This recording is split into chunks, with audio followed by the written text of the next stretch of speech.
Dear students, I am Dr. Ganesan, Head Department of Economics, Ayanadar Janayamal College, Sivakasi. Today, I am going to discuss about the principle of maximum social advantage. So here, it's a topic which is related to public finance, or you can tell fiscal economics. So before enter into the topic, first we will discuss about what do you mean by public finance. Then after that we will discuss about the principle of maximum social advantage. Here you take into account of public finance, it is made up of two words. One is public and finance. So public means the government and finance means the revenue and expenditure. So public finance deals with the revenue and expenditure of the government and its mutual adjustment between each other. So with this introduction, we will enter into the principle of maximum social advantage. So here I already explained finance related to public revenue and public expenditure, because these two things are the financial operation of the government. So the financial operation of the government are collecting revenue from the people and spending money for the welfare of the people, that is public revenue and public expenditure. So here the financial operation based on the principle of maximum benefit. So here for what purpose the government is collecting revenue from the people and spending money for the welfare of the people means here to attain maximum social benefit or welfare. So the financial operations based on a principle to maximize benefit. Here two eminent professors, Professor Pigou and Professor Dalton, were responsible for formulating and popularizing the fundamental principle of public finance. So here the fundamental principle of public finance was popularized and formulated by Professor Pigou and Professor Dalton. So according to Dalton, the principle is called principle of maximum social advantage, and according to Pigou, the principle is called the principle of maximum aggregate welfare. So with this introduction, we now enter into the principle. So here the public revenue and public expenditure have significant influence on production and distribution, consumption. So here you take into account whenever the government is imposing tax for collecting revenue from the people, so at that time people they have to make sacrifice. So here the consumption will be affected. So here that means people they sacrifice their present consumption and that money will be used by the people to pay tax to the government when the government is collecting revenue from the people. So here it will affect consumption, and at the same time it will affect production and distribution. So here at the same time when the government is spending money for the public welfare, that will increase the benefit of the people, and that will also affect consumption, production and distribution of economic activities. Then here the financial operations of the government is transfer the purchasing power from one section of the community to another. So here whatever the activities taken by the government, that is whether the government is collecting revenue from the people or the government is spending money for the welfare of the people, here the government is transferring the purchasing power from one section of the people to another section. So for example, you take into account if the government is collecting tax, so here the purchasing power will be transferred from the rich people to the poor people by way of spending money through welfare expenditure. So for collecting revenue, the money will be taken from the rich people, and at the time of expenditure the money will be spent for the welfare of the poor people. So a particular financial activity of the government leads to an increase in economic welfare is desirable. If any economic activity of the government which will provide benefit to the society, that will be desirable and that will be undertaken or implemented in the economy, and the economic activities or the financial activity which will not giving any benefit to the society, that will not be taken into account. So here whereas it is not desirable if it does not increase the economic welfare. So there should be a criterion to guide the financial operations of the government. So here government wants to attain maximum welfare or maximum benefit by way of collecting revenue and spending money. So here government should need a guiding principle which should be followed by the government to maximize the benefit and minimize the sacrifice. So here according to the classical economist, they won't have any such principle. You take any such principle. Here Adam Smith recommended minimum amount of taxation. According to Adam Smith, he always recommended minimum amount of taxation should be imposed by the government. But here you take into account of the classical economist, and on the basis of the idea of Adam Smith, every tax is an evil. Every tax is an evil because taxation affects the private expenditure which is productive, right? But here the concept given by Adam Smith was objected by Dalton, and Dalton is of view that some taxation should be essential, which will provide benefit to the society in the economy. For example, you take into account of tax on goods like tobacco, alcoholic drink, etc. are good to the society. And at the same time, Dalton has given importance to all expenditure need not be good. For example, you take into account of expenditure on defense is necessary, whereas expenditure on unnecessary war is an evil. So here you take every tax is an evil according to Adam Smith, but here Dalton objected, and according to the view of Dalton, some taxes on some goods and services which will provide benefit to the society, and at the same time he insisted that every expenditure is not good. Some of the expenditures are unwanted and that should be avoided. So here when the government collected revenue through taxation, it results in the loss of utility of the people. So here whenever the government is imposing tax on the income of the people, so at that time people, they want to sacrifice their present consumption, and if their consumption will be reduced, if their consumption reduced means the utility derived by the people will be reduced. So here additional amount of tax imposed by the government leads to loss of utility to the people. So here the marginal disutility or marginal social sacrifice from additional doses of public expenditure increases with additional doses of taxation. If the government is imposing additional amount of tax, at that time the sacrifice made by the people, that is additional sacrifice made by the people, will goes on increasing. So here the law of increasing marginal disutility is experienced. So when the government is imposing tax and collecting revenue more and more, at that time the sacrifice made by the people goes on increasing. So here we are experiencing the law of increasing marginal disutility.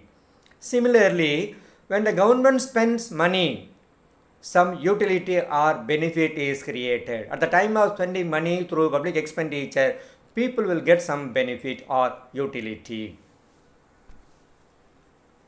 But here the marginal social benefit from the additional doses of public expenditure diminishes with every increase in public expenditure. So here when the government is spending additional amount of money on public works program and or the welfare program, at that time the utility or the benefit derived by the people goes on diminishing. So here we are experiencing the law of diminishing marginal social benefit. So here when the government is imposing tax, the law of increasing marginal social sacrifice is experienced. When the government is spending money through public expenditure, at that time the society is experiencing the law of diminishing marginal social benefit. So it is the responsibility of the government to maximize the net social advantage of its fiscal operation. So whatever the fiscal operation made by the government, at that time the government wants to attain maximum net social benefit. It is the duty of the government, or it is the responsibility of the government. So when the aggregate social benefit resulting from public expenditure is maximum and the aggregate social sacrifice resulting from public revenue is minimum. So here when it is possible by the government to attain maximum net social benefit or advantage means the aggregate social benefit resulting from public expenditure is maximum, and at the same time the aggregate social sacrifice resulting from public revenue should be minimum. So here the government has to stop financial operation at the intersection point between the marginal social benefit and the marginal social sacrifice. So here the marginal social benefit goes on diminishing and the marginal social sacrifice goes on increasing when the government is spending additional amount of money and the government is collecting additional amount of revenue respectively. So here the marginal social benefit curve is having a downward slope and the marginal social sacrifice curve is having an upward slope. Definitely these two curves will meet at a point. That point is the equilibrium point. So at that point the government should stop collecting revenue and spending money. So government should stop the financial operations at the intersection between marginal social benefit and marginal social sacrifice. So the point of intersection is called the optimum limit of the financial operation of the government. So here what is the equilibrium point or equilibrium between the MSB and MSS? At that point is called the optimum limit of the financial operations of the government. So thus the public expenditure should be incurred up to the point where the marginal utility due to the public expenditure is equal to the marginal disutility due to the public revenue. So here now the concept will be explained with the help of a diagram. In the diagram, x-axis we have taken revenue and expenditure and y-axis we have taken sacrifices and benefits. So here MSS is nothing but marginal social sacrifice curve and MSB is marginal social benefit curve. So here the marginal social sacrifice curve, that is MSS curve, slopes upward from left to right, which implies that as taxation increases, marginal social sacrifice also increases. So whenever the government is imposing additional amount of tax, at that time the sacrifice made by the people goes on increasing. Because of that only the MSS curve having an upward slope. And now you take into account of the marginal social benefit curve. It slopes downward from left to right, which indicates that as public expenditure increases more and more, the marginal social benefit will go on diminishing. So here when the government is spending additional amount of money on public works program or welfare program, here at that time the benefit derived by the people will goes on diminishing. Because of that only the MSSB curve is having a downward slope. So here the MSS curve and MSB curve intersect at a point. That point is called the equilibrium point. The point E is called the equilibrium point or the equality between MSS and MSB. This point explains the optimum limit of the financial activities of the government. Point E explains at that point what is the amount of revenue should be collected and spent, that is the optimum level. So here the equilibrium point only determines the optimum limit of the financial activities of the government. So at that point of equilibrium, the government collects ON amount of taxation from the public and uses it for public expenditure. So according to our diagram, from the equilibrium point you draw a vertical line to x-axis and the vertical line touches the x-axis at point N. So ON is the optimum amount of revenue collected and money spent on public expenditure. So at that point only the government should attain maximum social benefit, or the society will be benefited and attain maximum social welfare.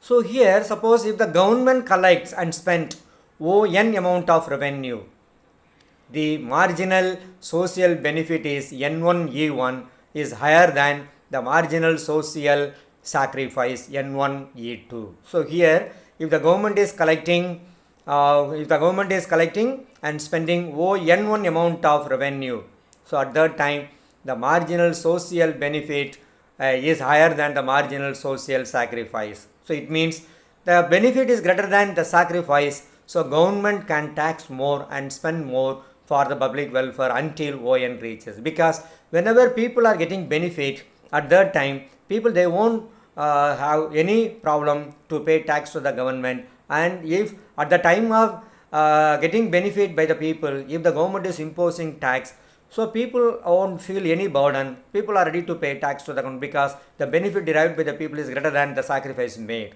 So here, so it means that the government can tax more, spend more for the welfare of the people until it reaches ON. If the government collects and spends ON2 amount of revenue, suppose the government is collecting ON2 amount of revenue, the marginal social sacrifice is N2E3 is higher than the marginal social benefit N2E4. Suppose the government is collecting ON2 amount of revenue, so here the sacrifice made by the people is greater when compared to the benefit derived by the people. So at that time, if the government is collecting additional amount of revenue, here the sacrifice made by the people will be more, so people will feel the burden. So here the government must tax less and spend less until reaches ON. So here the government at that time, when the sacrifice is greater when compared to the benefit, at that time the government will not go for additional taxation. Instead of that, government will reduce the tax rate.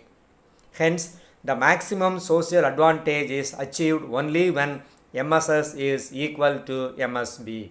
So according to our diagram, BES, which is colored with yellow pen, represent the amount of maximum social advantage, and ON is the amount of financial activities of the government. So here at ON amount of financial operation of the government, at that time the society will attain maximum social advantage worth of BES. So far we have discussed about the principle of maximum social advantage. So here, whenever the benefit is greater than the sacrifice, government should go for imposing additional amount of tax, and whenever the sacrifice is greater than the benefit, at that time people won't impose additional tax, and instead of that, government should reduce the tax rate, and so on. So now we will discuss about what are the limitations of this particular theory, that is the principle of maximum social advantage. The first limitation is the marginal utilities and disutilities cannot be quantitatively measured. It's not possible for us to measure the utility derived by the people or the society and the disutility made by the society, because these two things are a subjective phenomenon, one's own feeling. So here it is not possible for us to measure quantitatively. That is the first limitation. Then number two, the disutility of taxation to the taxpayer is a micro problem, because individual only they are paying tax to the government. So when an individual is paying tax, it's a micro problem, but you take into account of expenditure. Here at the time of government, at the time of making expenditure, the society as a whole will be benefited. So it's a macro problem. So it is not possible for us to compare a micro problem with a macro problem. This is the second limitation. Then the third one is the disutility arises in tax revenue, but it does not arise in public borrowing. So whenever the government is imposing tax, at that time only people feel the burden and disutility will be arise, or people may want to make sacrifice. But instead of making taxation, if the government go for public borrowing, here there is no sacrifice. In the case of borrowing, there is no sacrifice and other things. So at that time, we can no need to reduce the public expenditure. So the government go for public borrowing, and that money will be used for public expenditure. This is the third criteria, third limitations or criticism. Then the fourth one, the social sacrifice due to taxation is felt by the individual person, while the social benefit due to public expenditure are enjoyed by the society. So here already we have explained the second thing. So here one is an individual problem, and another one is a societal problem. So no need to compare the individual problem with the societal problem. And the last limitation is the concept of fundamental finance is the latest development in public finance. So this concept recommends surplus budget or deficit budget. So here the financial public finance concept, it explains no need to equalize the revenue and expenditure. Either we can go for a deficit budget or the government go for surplus budget, but no need to prepare balanced budget. So these are all the 5 points you take it for the limitations of the principle of maximum social advantage. Dear friends, I think you are all very well known and clearly understand about the principle of maximum social advantage. Kindly view the video carefully, listen carefully, study well, and don't forget to subscribe. Thank you friends.